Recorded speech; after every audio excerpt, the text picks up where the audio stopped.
سلامونه نیکې هیلې ښې چارې دوستانو، یو ځل بیا دانیال ثاقب کامرانزی د پښتو ټي وي یوټیوب چینل د پښتانه په خپرونه کې ستاسو په چوپړ کې یم.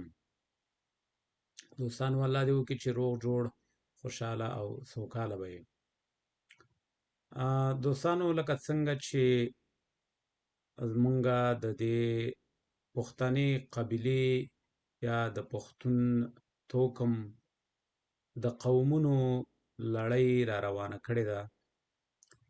مونږه اول په ابدالیانو باندې ویډیو جوړه کړې وه چې تاسو به یې په لینک کې کتلی شئ. لینک ما دلته په دې ویډیو کې ورکړی دی. او نن چې دی، نن به در سره نور قومونه د هغې نسب او جوړښت او د هغې د اوسېدو ځای دا ټول شریکومه. هیله ده ویډیو تر آخره وګورئ او زمونږ یوټیوب چینل سبسکرایب کړئ تر څو زمونږ ټولې ویډیوګانې چې مونږ یې خپروو تر تاسو در ورسیږي. دوستانو، نن د پښتنو په دوهمه قبیله ابراهیم خیلو باندې غږیږو. البته یوه یادونه کوم، هغه ډیره اړینه ده چې بعضې قومونه واړه قومونه دي او په نورو قومونو پورې اړه لري، نو د هغوی په اړه به معلومات لږ وي، بشپړ به نه وي. او بعضې قومونه دي چې هغه لوی قومونه دي، نو د هغوی په اړه ډیر معلومات دي. نو په دې ویډیو کې به نور دوه درې قومونه د تاسو سره د هغوی معلومات شریکوم. نو راځو د دې لړۍ دوهمې برخې ته. ابراهیم خیل دا زمونږ توکم پوهان یا نسب پیژندونکي ابراهیم خیل د غلجیو پښتنو د ټولنیز ګروپ او په هغې پورې اړوند قبیلې سلیمان خیلو پورې تړي. د ابراهیم خیلو قبیلې خلک د افغانستان په ډیرو ولایاتو کې او له هغې جملې نه د کابل ولایت د پغمان په ولسوالۍ، د میدان وردګو ولایت د میدان ښار، د ابراهیم خیلو په سیمه، د پکتیا ولایت د مرکز د ګردیز ښار په سویلي برخه، د لوګر ولایت په بیلابیلو ولسوالیو، د لغمان ولایت د قرغیو په ولسوالۍ او یو شمیر هم د افغانستان د بلخ او کندوز، غزنی، زابل او پکتیکا په ولایتونو کې مشته دي. د دغې قبیلې یو شمیر د کرنې او مالدارۍ په چارو بوخت دي او ځینې خلک یې د سوداګرۍ او راکړې ورکړې کارونه ترسره کوي. د دغه قبیلې یو شمیر په دولتي چارو بوخت دي. ابراهیم خیل میلمه پاله پښتانه دي. د دوی حجرې هر وخت د میلمنو پر مخ پرانیستلې وي. دوی د علم او ښوونې او روزنې سره ډیره مینه لري. دریم، اپریدي. دوستانو، لکه په هغه بله ویډیو کې چې ما یادونه کړې وه چې هغه یوه لوی قبیله وه، هلته اوسېدل پراده په نامه باندې، چې هغه ننني اپریدي یادیږي. نو دا هم یوه لویه قبیله ده په پښتنو کې، اپریدي، چې د کرلاڼي پښتنو یوه ډیره نامتو، لرغونې او غښتلې قبیله ده چې د عیسی مسیح علیه السلام تر زیږېدو 15 کلونه وړاندې یوناني مشهور مورخ هیروډیټس چې د پښتنو د 4 قبیلو کومه یادونه کړې ده، په هغوی کې د یوې قبیلې نوم یې ریتي یاد شوی دی چې توکم پوهان یې همدا اوسني اپریدي بولي. دا چې ریتي کلمه د اپریدي سره د فقه لغت پر بنسټ هم مطابقت موندلی شي. د پښتني شجر الانصاب له مخې یا د پښتني د نسبونو د شجرو له مخې اپریدی د برهان زوی د ککیل مسۍ او د کرلانډ کړوسی و. داسې ویل کېږي چې په پیل کې د اپریدي نوم عثمان و چې د یوې پیښې او واقعې په سبب په اپریدي مشهور شو. اپریدي په خیبر درې، کوهاټ او تیرا کې میشته دي. د دوی ختیځه پوله د خټکو سره نښتې ده، سهیل ته یې اورکزي او بنګښ او سپینغر، لویدیځ ته یې شینواري او شمال ته یې د مومندو سیمه پرته ده. په عمومي توګه د اپریدیو سیمه په 4 جغرافیایي برخو ویشل شوې ده چې د خیبر دره، د بازار دره، د اخور دره او د پیښور او د خیبر د غرونو د لړۍ ترمنځ میدان نه عبارت دي. اپریدي په یوه غرنۍ سیمه کې ژوند کوي چې په 2 اداري واحدونو کې تنظیمه شوې ده، یعنی د خیبر ایجنسي چې اکثریت یې پښتانه دي او د 1961 میلادي کال د سرشمیرنې له مخې د دوی شمیر 2,15,312 یا 215,312 تنه ښودل شوی دی. بله د کوهاټ ضلع چې هلته ادم خیل اپریدي میشته دي.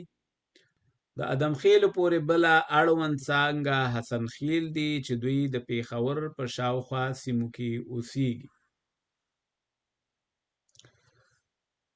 اپریدي ډیر زړور او توریالي خلک دي. دوی هر وخت د ښکېلاکګرو په وړاندې پراخې مبارزې کړي دي.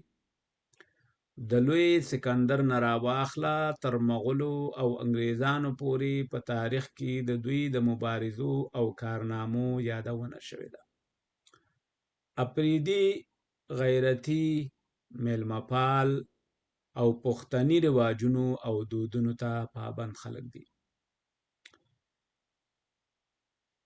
د دوی ترمنځ 2 قبیلوي فراکسیونونه یا ګوندونه موجود دي چې د سمل او ګاړې په نوم یادیږي. په اوسني وخت کې د اپریدو قبیله په 8 مشهورو ښاخونو باندې ویشل شوې ده چې هر ښاخ یې ډېرې څانګې لري چې د دغو ښاخونو نومونه او د دوی د استوګنې سیمې په دې ډول دي: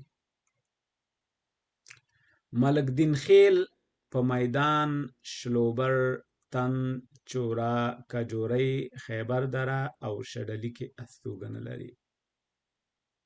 دویم قمبرخیل په کاهو دره، شلوبر، ناوه، برشلوبر، باړه او کجورۍ کې میشته دي.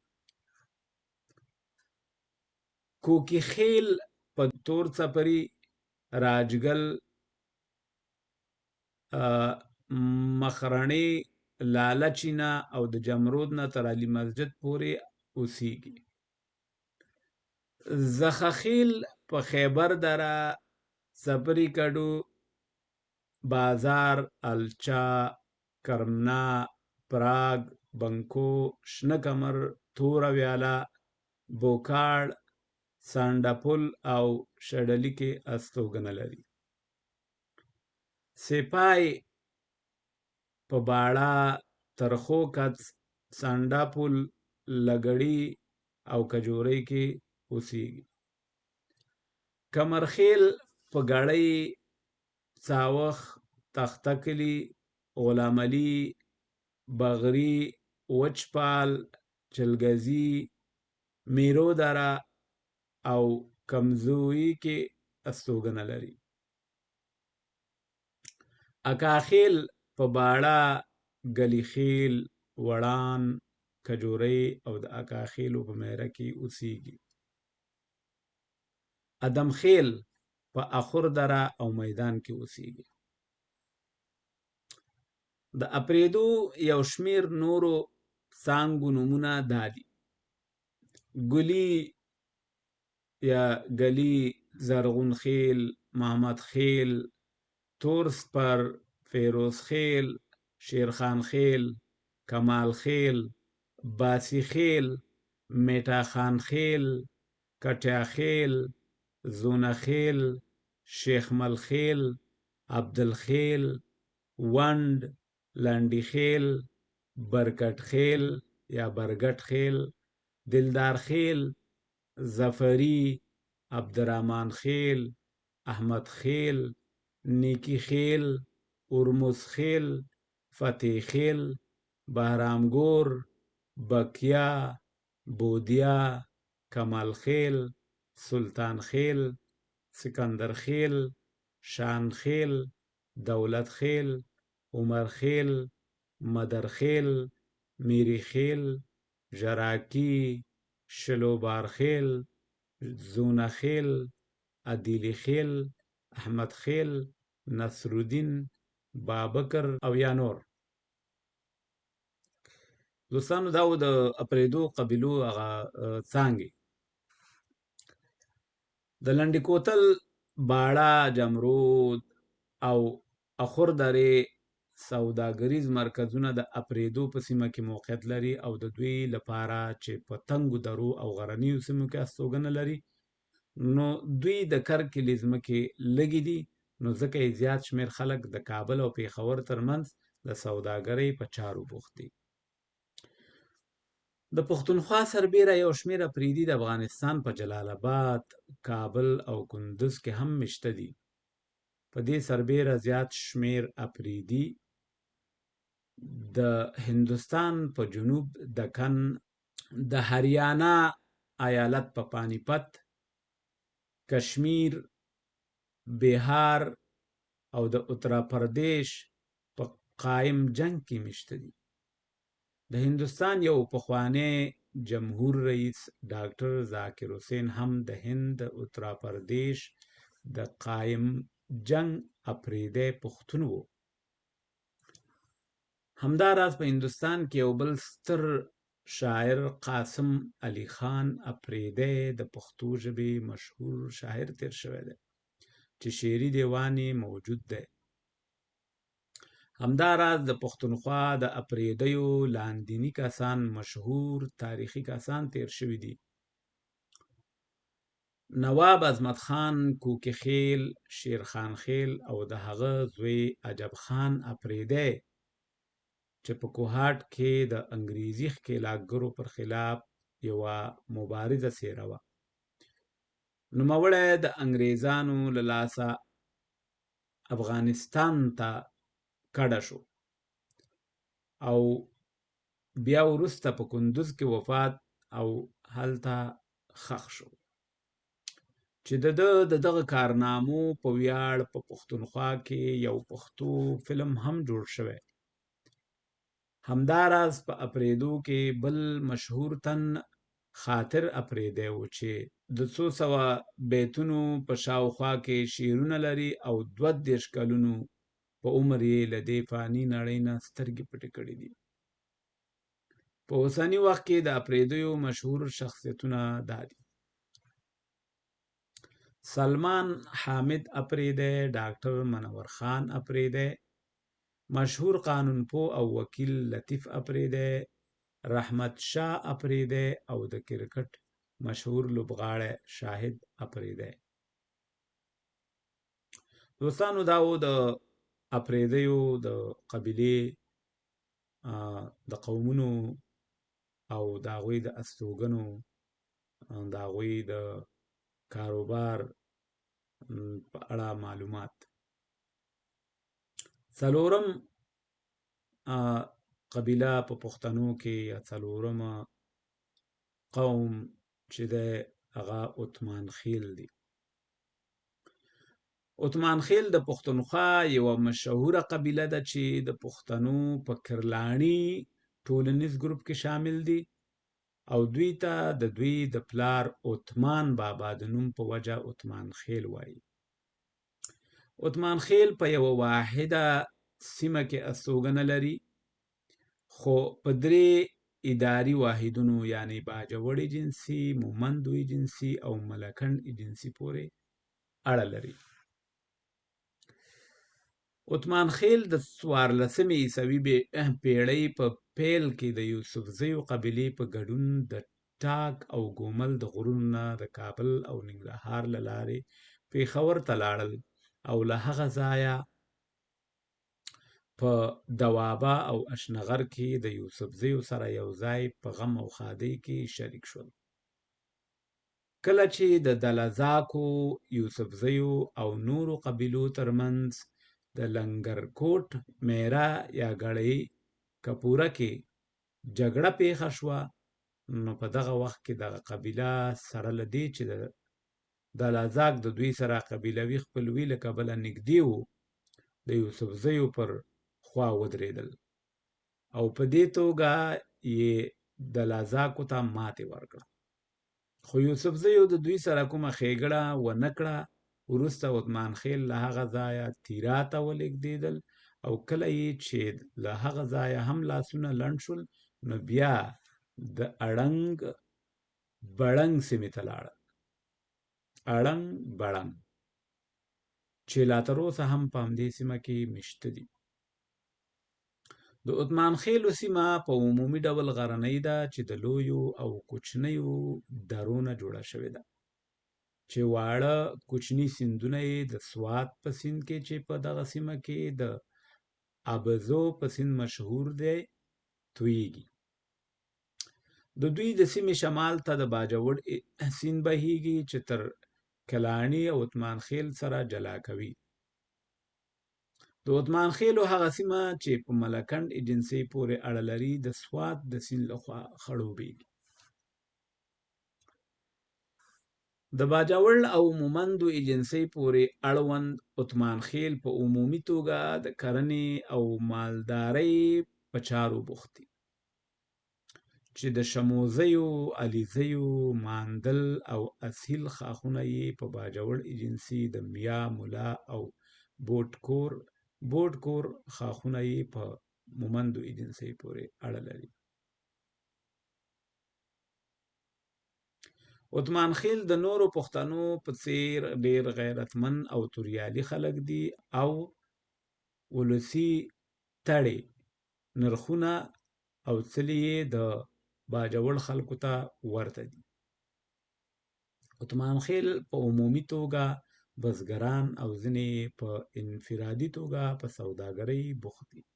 همداراز د عثمان خیلو لاسي صنایع په دغه سیمه کې ډېر شهرت لري. لکه چې د مخه وویل شول، عثمان خیل په یوه غرنۍ سیمه کې ژوند کوي چې غرونه یې په ځنګلونو پټ دي. د دوی د مشهورو غرونو نه یو هم د کیمور غر دی چې مرکزي برخه یې د اصیلو، علیزو او ماندلو د سیمو ترمنځ پرته ده. د دوی په غرونو کې څېړۍ، ګورګورې، خونه او ځنګلي انځر ډېر پیدا کیږي. دوستانو یوه یادونه وکړم چې خونه که ډېری پښتانه یې نه پېژني، زیتون ته وایي.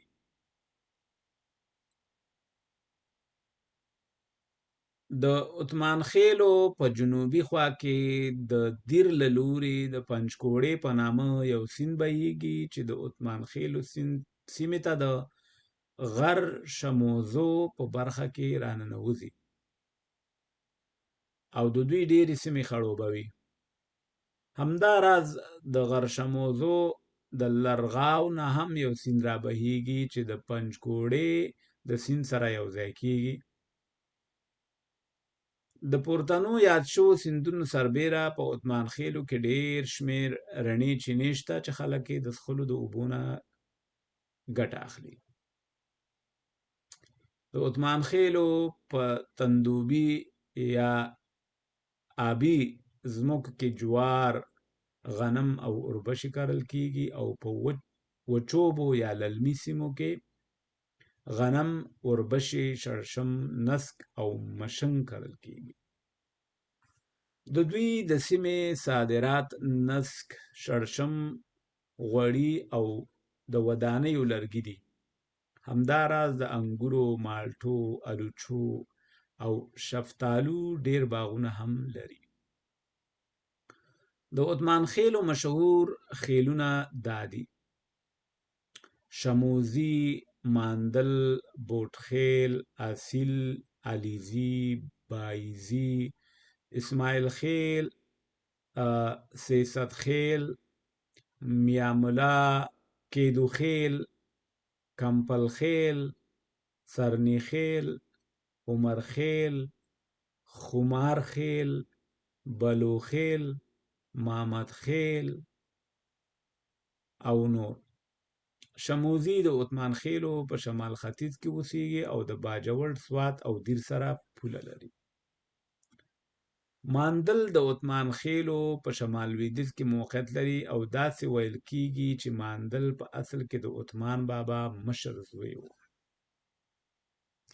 بوټخیل چې د عثمان خیلو لویدیځ ته موقعیت لري، اصیل چې دی دا خاق هم د عثمان خیلو لویدیځ ته پروت دی. علیزي د عثمان خیلو په شمالي برخه کې پراته دي. میاګان او ملایان هم د عثمان بابا اولاده ده چې په عثمان خیلو کې په خواره واره ډول سره استوګنه لري. د عثمان خیلو مشهور کلی خرکۍ، میاخان، سنګاو او کوه برمول دي. هغه سرشمېرنه کې چې په 1461 لمریز کال په دې سیمه کې شوې وه، د عثمان خیلو ټول شمېر 1856 تنه ښودل شوی و، چې له هغې نه 1290 تنه په باجوړ، 48 تنه په مومندو او 686 تنه په ملکنډ کې استوګنه لري. کېدای شي چې اوس په دې شمېر کې زیاتوالی راغلی وي. نو دوستانو، دا و تر ننه د پښتو قبیلې د پښتون قوم هغه قومونه چې په کوم ځای کې اوسېږي او د هغوی د استوګنې ځایونه، د قومونو نومونه، جوړښتونه او سرشمېرنه. دوستانو، دا لړۍ دوام لري. د پښتنو چې څومره قبیلې دي دا به ټولې په نمبر تاسو ته ریکارډ کومه او ستاسو درانه چوپړ ته به یې وړاندې کومه، تر څو د پښتنو له قبیلو نه، له قومونو نه په هغې کې بیا ښاخونه او څانګې د هغې نه مو خبر کړمه. نو دوستانو، که مو چینل نه وي سبسکرایب کړی، چینل سبسکرایب کړئ او ویډیو د سره مخکې له ملګرو سره شریکه کړئ. تر بیا ښې چارې د الله په امان. خپل خیال ساتئ او ما هم په دعاو کې مه هېروئ.